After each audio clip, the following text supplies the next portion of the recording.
The final season of Stranger Things is officially on the way. It looks like the best season yet. But what are the lives like of the stars when they aren't battling the evil forces of the Upside Down? There's no doubt that the breakout star of Stranger Things is 11 herself, Millie Bobby Brown. Since appearing in the franchise, she has lined up movie franchises like Godzilla and Enola Holmes. Not only that, but she's been pulling in big deals with modeling deals and endorsements left and right. Despite being just 18, she has already amassed a wealth of over $10 million. So what do you drop cash on when you're a teenage multimillionaire? Well, naturally, you drop loads of cash on a ton of pretty things that you don't really need.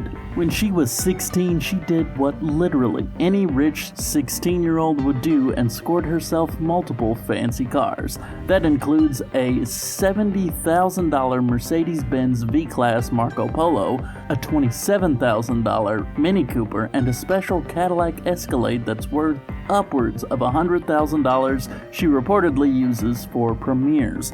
Brown also likes to wear luxury clothes constantly.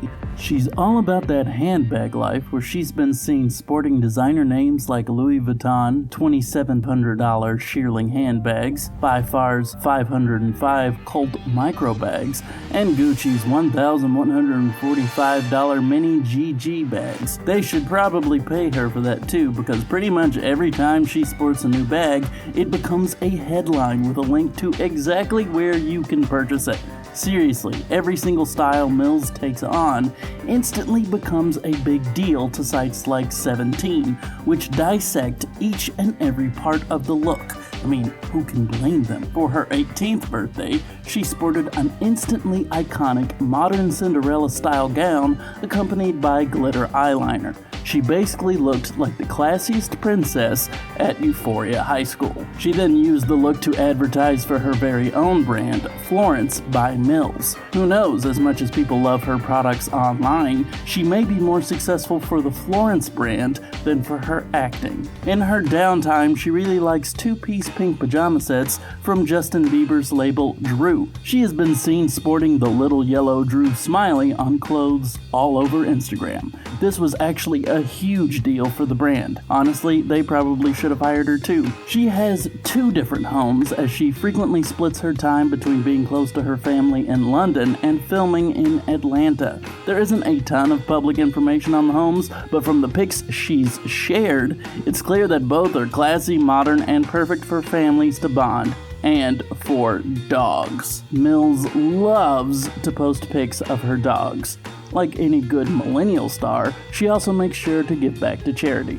She has donated to UNICEF and the Olivia Hope Foundation. She also donated tens of thousands to overwhelmed hospitals in England during the craziest days of the COVID-19 pandemic. This giving nature explains why she has such a rabid fan base who worships her every move. There are definitely worse celebrities to worship, that's for sure. Honestly, we all know that even as Stranger Things comes to an end, Brown's career is just taking off. Netflix has already shown that they consider her to be a true asset, and Hollywood just loves casting her in things. Frankly, it's shocking that she hasn't already been cast in a Marvel movie. Rumor has it that both Marvel and DC have had talks with her to become a big-time superhero. Time will tell which one she chooses to suit up with. Aside from Millie Bobby Brown, no other actor has become a rising star quite like David Harbour. Stranger Things took his career of minor bit parts from the background of TV shows and movies into him becoming a force to be reckoned with in Hollywood. Though people loved his superhero performance as Red Guardian from Black Widow more than his performance playing a different Red Guardian in the disastrous Hellboy remake. Despite all of this, he has only amassed $6 million, which is surprising considering how often he's cropped up in big-budget movies. As you might could guess from his on-screen personality, Harbour is a wild man who has a lot of passion. For instance, he met singer Lily Allen in 2019, and within a year the two jetted off to Vegas where they were married by an Elvis impersonator. Considering the fact that even a non-Hollywood wedding costs over $20,000, while an Elvis wedding in Vegas runs for only a few hundred, I'd say that this was a great deal, especially considering the fact that they're still together today. As far as where all that superhero money has gone, look no further than his relationship. Harbour apparently loves to blow big money on Alan as often as possible. It was big news when he celebrated her birthday by decorating her apartment with hundreds of roses and handmade decorations by her daughters. Also, you should see how big her diamond ring is. When Harbour loves, he apparently loves big. It's rumored to cost upwards of $10,000. Harbour may have been known for arguably launching the internet's obsession with the dad bod, but he actually had to go through a great deal of work to get a superhero body for Hellboy. If you didn't know, the unattainable superhero physique is usually done by hiring a specialist who designs a highly focused training routine to get the exact body the film requires. For Harbour, that trainer was the one and only Don Saladino. He is famous for this exact type of work in Hollywood. Saladino is known for working with big-time actors turned superheroes like Ryan Reynolds, Sebastian Stan, and Hugh Jackman, so his work speaks for itself. Naturally, his services don't come cheap. These personal sessions can reportedly cost over $1,000 for each go, but you can purchase them right off his website for under $100, though you won't have him motivating you in person, which is probably where the difference in price comes from. As far as the kind of homes Harbour likes, frankly, it's rather surprising. One might guess that Harbour lives in a run-down mess of a place just like Hopper does on the show. Instead, he lives in the exact opposite kind of place. In fact, he has a gorgeous, reconstructed New York loft. Every single inch of this place is classy and covered in plants. Seriously, from the hallways to the living spaces to the bedrooms, there are hanging plants everywhere. Don't give him too much credit for it though. He paid thousands of dollars to Kyle O'Donnell of Gramercy Design to make it look as classy as possible. So what's next for David Harbour? Well, he's following up the final season of Stranger Things by filming a movie called Violent Nights, where he stars as a violent version of Santa Claus who has to take down a team of mercenaries in order to save Christmas. That sounds like the most David Harbour project I've ever heard of. Winona Ryder was a Hollywood legend long before Stranger Things. She became famous for projects like Heathers, Edward Scissorhands, and one of the 17 adaptations of Little Women Hollywood has made. Despite that certified legend status, Ryder fell on hard times career-wise. The phone just wasn't ringing like it used to. That is, until it rang with a little offer called Stranger Things. Her incredible performance as Joyce Byers has made her a household sensation once again. Her career, both old and new, has brought her a sizable fortune of around $18 million. While she was the most paid cast member from the start of season 1, they still picked her up pretty cheap by movie star standards. That all changed when the show took off. She was able to negotiate for a $1.1 million an episode salary. Despite all this, Ryder is a very, very down-to-earth person. Her favorite food is a grilled cheese sandwich, not some fancy 5-star meal she could easily afford. Her favorite singer is Justin Bieber, just like many other normal people all over the world. When the pandemic shut down production on Stranger Things, Ryder even donated a part of her salary to keep people paid during the break. Even her house is a far cry from the type of mansions you see big Hollywood celebrities sporting. In fact, her San Francisco house looks just like the home from Full House. She purchased it in 1995 for $1.3 million, which is ridiculous by today's standards, even in one of the most affluent areas in the Bay Area, Cow Hollow. So when she finally decided to let the home go, they listed it at $4.9 million. After her shoplifting arrest in 2001 brought her career to a grinding halt, Ryder retreated to this estate to meditate on herself. She said this saved her life and likely brought about her new, down-to-earth attitude. This is the exact home to do something just like that. It's a lovely estate with 3 levels, 3 bedrooms, 3 bathrooms, and 3,140 square feet of living space. The rooms have elevated patios that offer amazing views of the Golden Gate Bridge or Alcatraz. Each room of the house is recently renovated and absolutely gorgeous with pristine white walls, natural wood floors, and plenty of open space with natural light. It is an amazing space that's perfect for families, movie stars, or even sitcoms. Funnily enough, despite the fact that Netflix resurrected Ryder's entire career, she had no idea what Netflix even was. Someone actually had to explain to her what a streaming service was. She wanted to know what channel Netflix was on. Well, there's no doubt she knows all about it now. Dacre Montgomery may not have had a long stint on Stranger Things as the new bad boy in town, Billy, but he was quite memorable. He's turned that into a cool $2 million. The Australian actor goes for the finest homes money can buy, such as this gorgeous penthouse apartment in Sydney. It's a $1.55 million 2-bedroom place that is all glass and natural light in every direction. If that wasn't nice enough, the marble bathroom will probably win you over for good. Having to quarantine here with a supermodel girlfriend honestly doesn't sound all that bad. While there are many great actors on Stranger Things, there's only one who has the best hair. That is undeniably Steve Harrington himself, Joe Keery. His gravity-defying mop top has earned him $4 million.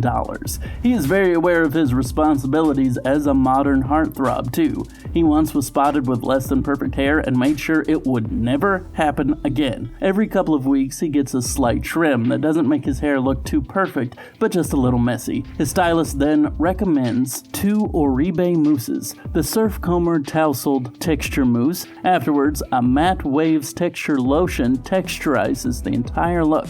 He then finishes off with Oribe's Fiber Groom elastic texture paste. Each of these products usually goes for around $20 to $30, but trust me, they can go for much, much more. Then there's his style, which goes for even more money. He wears Dolce & Gabbana suits that are over $8,000, Bodie blazers for $1,680, and Prada ensembles which go for over $8,000 altogether. Not only that, but he's low-key a rock star. His band Post Animal may be for fun, but it's a pretty psychedelic rock experience. There's a good chance that he actually may be cooler than Steve himself.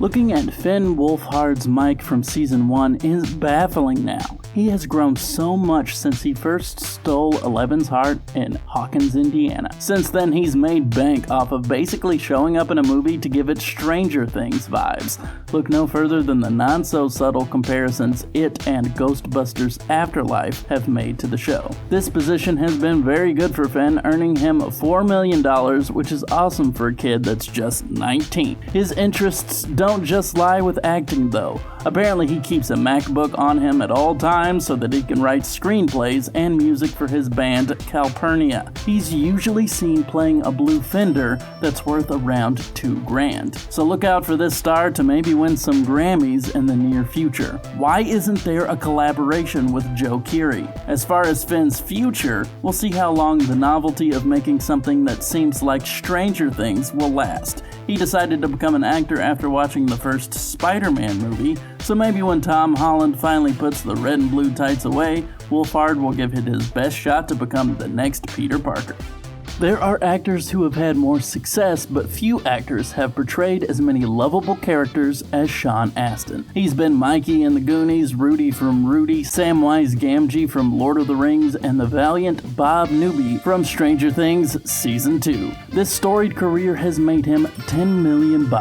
As far as what kind of lifestyle Astin has, it seems like he's just as chill as you'd imagine. He bought a house in Calabasas for $1.2 million in 2003, with 4 bedrooms and 4 baths. A simple, cute, suburban neighborhood with giant pools, spacious living areas, and the kind of greenery someone from the Shire could be proud of. Perhaps the coolest purchase Astin has ever made is his tattoo. He has the Elvish word for 9 tattooed on his foot. This stands for the 9 members of the Fellowship of the Ring, which all of the principal members of the Lord of the Rings cast share. While there's been no word or rumor that he would reappear in the series, it seems seems quite likely that the fan-favorite character could make one last appearance in Stranger Things' final season, in a flashback or perhaps as some kind of vision.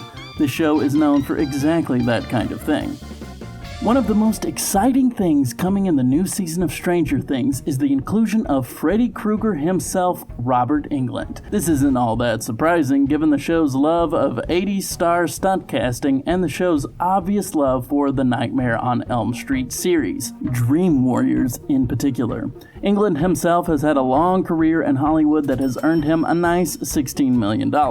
While he has had a career outside of playing Freddy, his fortune has mostly come from appearances as the character. You see, for actors like Englund, who are famous for creatures or aliens who require heavy makeup, they actually charge a great deal more for the full Freddy than they do for a normal gig. Similar actors like Michael Dorn from the Star Trek franchise, or even Andy Serkis for his motion capture work, have different prices if you're paying them just to use their boring old face versus them sitting in a makeup chair for hours on end. For instance, getting him to don the red sweater once again for Freddy vs. Jason cost a full $1 million, whereas it's doubtful Stranger Things dropped nearly that much. As far as what Englund likes to spend his money on, well, his Laguna Beach home shows that he's just as much of a Freddy fan as everyone else. He collects Freddy Krueger memorabilia, spending thousands on toys, pinball machines, Elm Street road signs, and preserved memories from his time with the franchise.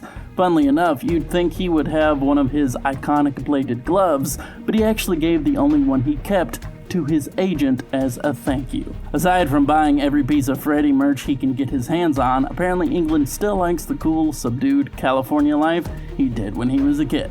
Apparently his favorite thing to do is just take his wife to a nice matinee, preferably a horror movie. Englund's new character, Victor Creel, will be a gruesome patient imprisoned at Penhurst Mental Hospital for the crimes he committed against his family. It seems like they had something to do with the great upside-down mystery the series is centered on. No matter what Creel's role in the season will be, there's one thing that's absolutely clear. The performance will be terrifying.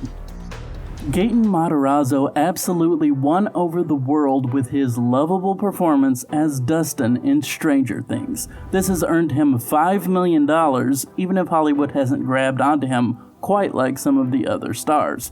Honestly, if you didn't know that he was Dustin on Stranger Things, you might not be able to tell he's a famous millionaire kid at all. He seems to be a pretty normal young man who likes buying video games, hanging out with friends, and going on dates. Someone needs to tell this kid he can buy a Lamborghini. Funnily enough, during quarantine, he actually had a different job altogether. While the show had paused filming, he actually got a part-time gig at the same restaurant many of his old friends and family were working at, right off of the Jersey Shore. He was motivated to get out of the house due to way too much Mario Kart, a problem no one knew existed before that. Despite the fact that he was wearing a mask and hat, people still recognized who he was while he was making deliveries.